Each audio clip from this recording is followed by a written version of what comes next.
Hi எல்லோரும் எப்படி இருக்கீங்க? நல்லா இருக்கீங்கன்னு சொல்லி நம்புகிறேன். நாங்களும் சூப்பராக இருக்கோம். இந்த வீடியோவில் என்னோடய வெயிட் லாஸ் ஸ்டோரி தான் உங்ககிட்ட ஷேர் பண்ணிக்க போகிறேன். நான் குண்டாக இருக்கும்போது எந்த மாதிரி விஷயங்களை ஃபேஸ் பண்ணேன், அதுக்கப்புறம் எந்த கட்டத்தில் நான் வெயிட் லாஸ் பண்ணேன், வெயிட் லாஸ் பண்ணும்போது எப்படியெல்லாம் கஷ்டப்பட்டிருந்தேன்ற நிறைய விஷயங்கள் நான் உங்களுக்கு இதில் ஷேர் பண்ணியிருக்கேன்.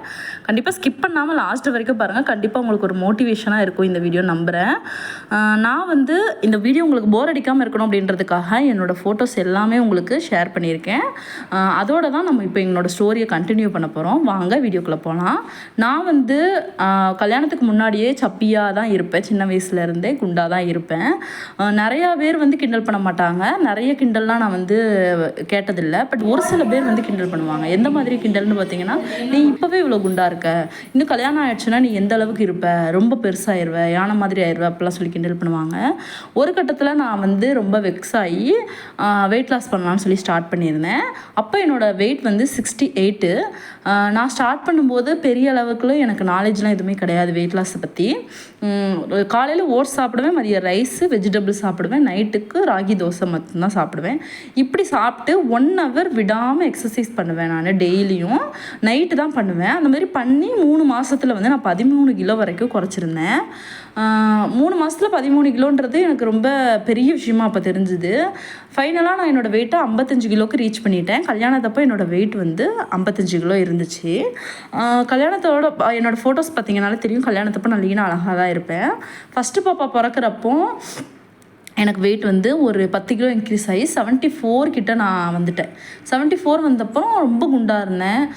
அப்போவுமே பெரிய அளவுக்கு எனக்கு ஒன்றும் பெருசாக தெரியலை. அப்போவும் நான் வெயிட் குறைக்கணும் அப்படின்னு சொல்லி முயற்சி பண்ணி கிட்டத்தட்ட ஒரு 66 67 கிட்ட நான் வெயிட்டை குறைச்சிருந்தேன் 74ல் இருந்து. அதுக்கப்புறம் நான் லீனாக தான் இருந்தேன். அதுக்கப்புறம் 2வது பாப்பா கன்சீவ் ஆகிட்டேன். 2வது பாப்பாவுக்கு அப்புறம் தான் என்னோடய லைஃப்பில் பெரிய விஷயம் நடந்தது. நான் 86 வரைக்கும் வெயிட் கெயின் ஆகிட்டேன். எல்லாருக்குமே தெரிஞ்சிருக்கும், குழந்தை பிறந்துச்சு அப்படின்னாலே நம்மளுக்கு வெயிட் போடும். இன்னொன்று நம்ம பெரிய அளவுக்கு குழந்தைய மட்டும்தான் கவனிக்க முடியும். நம்மளுக்குன்னு நம்ம எதுவுமே பண்ணிக்கிட முடியாது. அப்படின்றதுனால பால் இருக்கணும்னு சொல்லி பெரியவங்களாம் நல்லா சாப்பிடுங்கன்னுவாங்க. அந்த மாதிரி சாப்பிட்டே நான் எதை பற்றியும் யோசிக்காமல் நல்லா சாப்பிட்டு கிட்டத்தட்ட 86 வரைக்கும் நான் ரீச் ஆகிட்டேன். 1 year என்னை யாரும் பெரிய அளவுக்கு கிண்டல் பண்ணலை. ஏன்னா நான் குழந்தை பெற்றிருக்கேன் அப்படின்றதுனால. அதுக்கப்புறம் கிண்டல்லாம் கொஞ்சம் கொஞ்சமாக கூடிருச்சு. எல்லாருமே நிறைய கிண்டல் பண்ணுறது, கேலி பண்ணுறது. எனக்கே ஒரு இடத்துக்கு போனேன்னா எனக்கே ஒரு கான்ஃபிடென்ட்டாக நான் எங்கேயுமே போனதே கிடையாது. ரொம்ப ஷையாக ஒரு கூச்சத்துலேயே போவேன். நம்ம குண்டாக இருக்கோன்ற அந்த ஃபீல் எனக்கு மனசுக்குள்ளே இருந்துக்கிட்டே இருந்துச்சு. என்னோடய ட்ரெஸ்ஸு பார்த்திங்கன்னா 4XL வரைக்கும் போயிடுச்சு. நான் எங்கேயுமே போகிறதுக்கு ஆசைப்பட மாட்டேன். ஒரு 2 ட்ரெஸ் தான் இருக்கும். அதே நான் மாற்றி போட்டிருப்பேன். ஏன்னா 4XL பெரிய அளவுக்கு நம்ம ட்ரெஸ் எடுக்க மாட்டோம். பழைய ட்ரெஸ்ஸு எதுவுமே எனக்கு சுத்தமாக பத்தாது. அதுக்கப்புறம் நான் இப்போ பாப்பாவுக்கு 4 மாதம் இருக்கும்போது நாங்கள் பெங்களூர் வந்தோம். நான் போஸ்ட்மார்ட்டம் டிப்ரெஷனில் ரொம்ப ஜாஸ்தியாக இருந்தேன். ஏன்னா நான் ரொம்ப போஸ்ட்மார்ட்டம் டிப்ரெஷன் எனக்கு அதிகமாக இருந்தது. நிறைய விஷயங்களை யோசித்து மண்டையை போட்டு குழப்பிக்குவேன், நிறையா அழுவேன். அந்த மாதிரி ட்ரெஸ்ஸு கடைக்கு போனோம் அப்படின்னா நம்மளுக்குன்னு ட்ரெஸ்ஸே இருக்காது. உங்கள் சைஸுக்கு ட்ரெஸ் இல்லைன்றுவாங்க. அப்படியே இருந்துச்சு அப்படின்னாலும் அதில் டிசைனே நல்லா இருக்காது, கேவலமாக இருக்கும். ட்ரெஸ்ஸு கடைக்கெலாம் போயிட்டு உட்காந்து என் ஹஸ்பண்ட் கிட்ட சொல்லி நிறையா அழுதுருக்கேன். அந்த மாதிரி நிறைய கஷ்டங்களை நான் ஃபேஸ் பண்ணியிருக்கேன். நிறைய மூஞ்சுக்கு முன்னாடியும் கிண்டல் பண்ணுவாங்க, பின்னாடி போனதுக்கப்புறம் பின்னாடியும் கிண்டல் பண்ணுவாங்க. அதுவும் காதில் வாங்கிக்கிட்டு ரொம்ப கஷ்டப்பட்டு ஃபைனலாக கண்டிப்பாக நம்ம வெயிட் குறைச்சி ஆகணும்னு டிசைட் பண்ணேன். அதுக்கு ஒரு காரணம் என் ஹஸ்பண்ட் தான். நீ எதுவுமே நினச்சி டிப்ரெஷன் ஆகாத, வெயிட் லாஸ் பண்ணணுன்றதை மட்டும் நீ மனசுக்குள்ளே வச்சுக்கோ, அதுக்கு மட்டும் இப்போதைக்கு ஃபோக்கஸ் பண்ணு, வேறு எதுவுமே யோசிக்காத, அந்த மாதிரி சொன்னாங்க. சரின்னு சொல்லிவிட்டு 2023 நான் வெயிட் லாஸ் ஸ்டார்ட் பண்ணேன். இப்போ 2024 என்னோடய வெயிட் 86 இருந்து இப்போ ஜஸ்ட் நவ் 64. எனக்கு 64 கிலோ வரைக்கும் வந்திருக்கேன். கிட்டத்தட்ட எனக்கு சரியாக தெரியல, 18 கிலோலேருந்து 19 கிலோ வரைக்கும் வெயிட் லாஸ் பண்ணியிருக்கேன். இது எனக்கு பெரிய விஷயம். இன்னும் நான் வெயிட் லாஸ் பண்ணுறதுக்கு முயற்சி பண்ணிக்கிட்டே இருக்கேன். இதை ரீச் பண்ணுறதுக்கு நான் நிறையாவே கஷ்டப்பட்டிருக்கேன். எந்த அளவுக்குன்னு சொன்னீங்க அப்படின்னா, ஒரு வருஷம் நம்மளுக்கு நல்லது இருக்குது, கெட்டது இருக்குது, எல்லா விஷயங்களும் வரும்.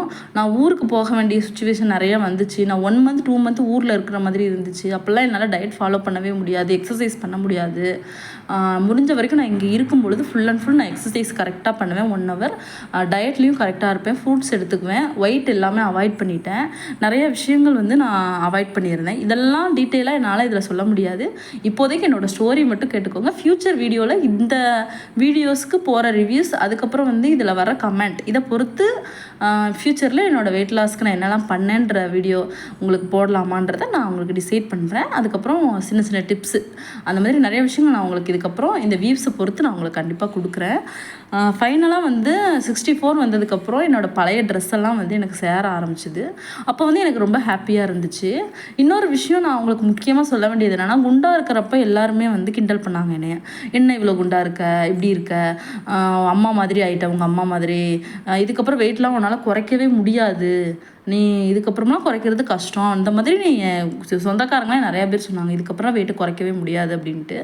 நான் அப்போவே வந்து என் மைண்டில் நினச்சிக்குவேன், ஆமான்னு நானும் சொல்லுவேன், ஆனால் என் மைண்டில் வச்சுக்குவேன், கண்டிப்பாக நீங்கள் சொல்கிறதுக்காகவே நான் வெயிட்டை குறைப்பேன் அப்படின்னு சொல்லி என் மைண்டில் நான் வச்சுக்கிட்டே இருந்தேன். அதே மாதிரி நான் வந்து செஞ்சும் காமிச்சிருக்கேன். குண்டாக இருக்கும்போது கேலி பண்ணவங்க எல்லாருமே இப்போ என்ன சொல்கிறாங்க அப்படின்னா, என்ன இவ்வளோ லீன் ஆகிட்ட, உனக்கு ஏதாவது நோய் இருக்கா, இதுக்கப்புறம்லாம் வெயிட்டு குறைக்காத, நல்லாவே இருக்காது, மாத்திரை ஏதாவது போட்டு வெயிட்டு குறைச்சியா, இந்த மாதிரிலாம் வந்து கேட்க ஆரம்பிச்சிட்டாங்க. அதனால் வந்து உங்களுக்காக மட்டும் நீங்கள் வெயிட்டை குறைங்க, வேறு யாருக்காகவும் குறைக்காதீங்க. நிறையா வந்து கண்ட்ரோல் பண்ணிக்கிட்டேன், என்ன நானே நிறைய கண்ட்ரோல் பண்ணிக்கிட்டேன். நம்மளால் கண்டிப்பாக நம்மளை கண்ட்ரோல் பண்ண முடியும். அந்த மாதிரி நிறைய விஷயங்கள் வந்து கண்ட்ரோல் பண்ணி நான் வந்து சக்ஸஸ்ஃபுல்லாக வந்து என்னோடய வெயிட் லாஸை வந்து இந்த அளவுக்கு கொண்டு வந்திருக்கேன். கண்டிப்பாக ஒருத்தவங்க உங்களால் முடியாதுன்னு சொல்கிறாங்க அப்படின்னா கண்டிப்பாக அது உங்களால் முடியும். அதை வந்து அவங்க டிசைட் பண்ணக்கூடாது, நம்ம தான் டிசைட் பண்ணணும். நம்மளால் முடியாது அப்படின்றது எதுவுமே கிடையாது. முயற்சி பண்ணிக்கிட்டே இருங்க, கண்டிப்பாக ஒரு நாள் வந்து அதுக்கான பலன் கிடைக்கும். என்னோடய ஸ்டோரி உங்களுக்கு பிடிச்சிருக்குன்னு நம்புகிறேன். என்னோடய சேனலை ஃபஸ்ட் டைம் பார்க்குறீங்க அப்படின்னா என்னோடய சேனலை லைக் பண்ணி சப்ஸ்கிரைப் பண்ணி வச்சுக்கோங்க. இந்த மாதிரி நிறைய யூஸ்ஃபுல்லான டிப்ஸு, நிறைய விஷயங்கள் நான் உங்களுக்கு ஷேர் பண்ணிக்கிறேன். இன்னொரு அழகான வீடியோவில் பார்க்கலாம். பாய்.